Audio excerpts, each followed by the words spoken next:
There are 13 fatalities at this stage. We still are working diligently to either verify or clear whether we have that last additional person of interest out, whether they're going to be involved or not. I heard 3 gunshots. And we also don't have Pow, straight in the road. How long About 3 seconds later, there were 4 more gunshots, and all the people that were in the cafeteria, we all panicked. Everybody going down the stairs. I mean, people were pushing, people were shoving. People were falling down. After we came outside, people were climbing the wall, trying to get out over the wall to get out of the spaces. We were looking, but he was down the hall far enough that we couldn't see a face. But we saw him hold the rifle, then we saw him raise it and aim it in our direction. Very sweet. Is not a guy that talked about guns or talked about anything, violent. As a matter of fact, my best memories of him were him sitting at one of the tables at Happy Bowl, trying to teach himself Thai.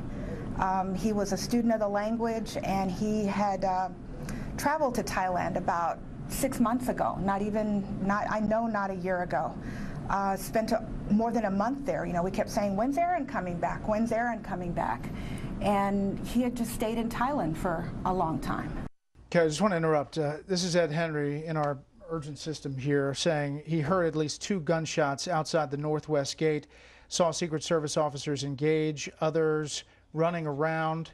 They just locked down the lawn, and I think we have new video of Secret Service agents taking down someone who had a gun, and those are uniformed officers, the Capitol, the police and Secret Service, and there you see the officers taking someone down. Now, this has happened before, people firing weapons at the White House. On this day, obviously, everything is heightened, but on most days, security is very tight around the White House. It seems like they have it locked down at this point. Again, 2 shots fired and this person in custody. All right, Charles.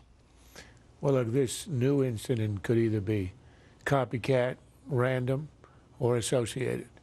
It seems unlikely that it's associated because it's at the White House, presumably, and the Naval Yard is rather far away, and this town has been guarded for the last 12, 15 hours, unlike any other city in the world, so that's unlikely. But if it is an associate, then we have a large issue here.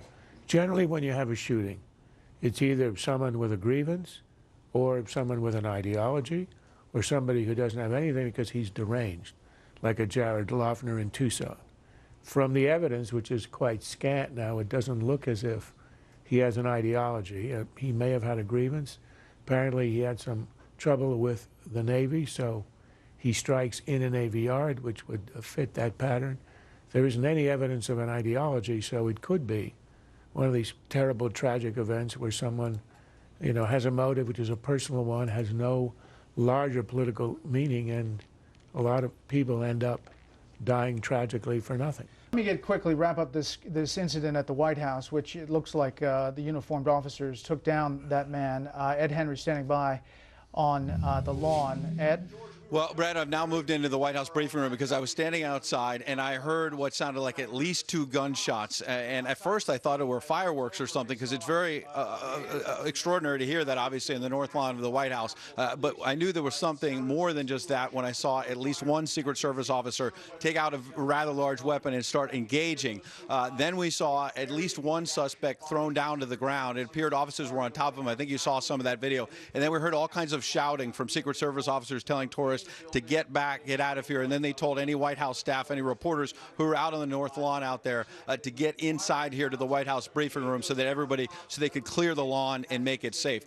We've seen more officers engaging out there, circling around the lawn, obviously making sure that the residents, the West Wing, et cetera, is safe right now. When you say engaging, Ed, what do you mean? Well, I saw 1 officer with a large weapon, and I didn't see him actually fire it. I saw him put it up, but then I heard another shot closer to where the suspect was. So I didn't actually see the officer shoot, but he was moving closer with a large weapon, like he was about to fire. And then I heard a pop, and it sounded like someone else closer had more directly engaged with the suspect. I heard at least 2 or 3 pops, not more than that. And then the yelling, the screaming, the clearing out. And I could not tell because I was close here to the briefing room to these various officers. I was not close enough to the gate to see whether or not the suspect had actually been hit, but he was certainly on the ground and then had officers around him, Brett. Okay, Ed Henry with the breaking news there, and you can see all the people there in the park, obviously clearing out.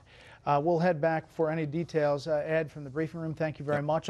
This is a very active, ongoing, unified investigation at this point. This is not confirmed. We potentially may have 2 additional shooters out there. We are confronting yet another mass shooting. We will do everything in our power to make sure whoever carried out this cowardly act is held responsible.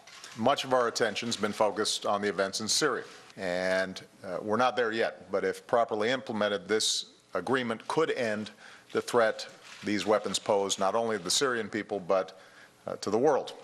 We've continued to focus on my #1 priority since the day I took office: making sure we recover from the worst economic crisis of our lifetimes. You have some Republicans in the House of Representatives who are promising to shut down the government at the end of this month if they can't shut down the Affordable Care Act. It was an issue in last year's election, and the candidate who called for repeal lost.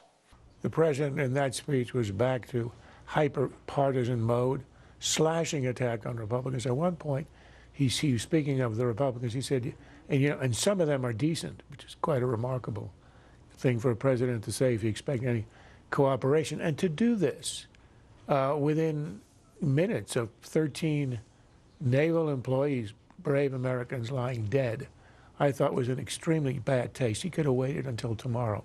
It isn't as if this is a holy anniversary. He could have spoken, later in the week, which is the week that marks the 5th year of the crisis. And on Syria, he said, having dealt with the Syrian issue, which is another farce, he's opened up a can of worms. There's no way we're going to disarm Syria. This is a fig leaf. It's nothing more.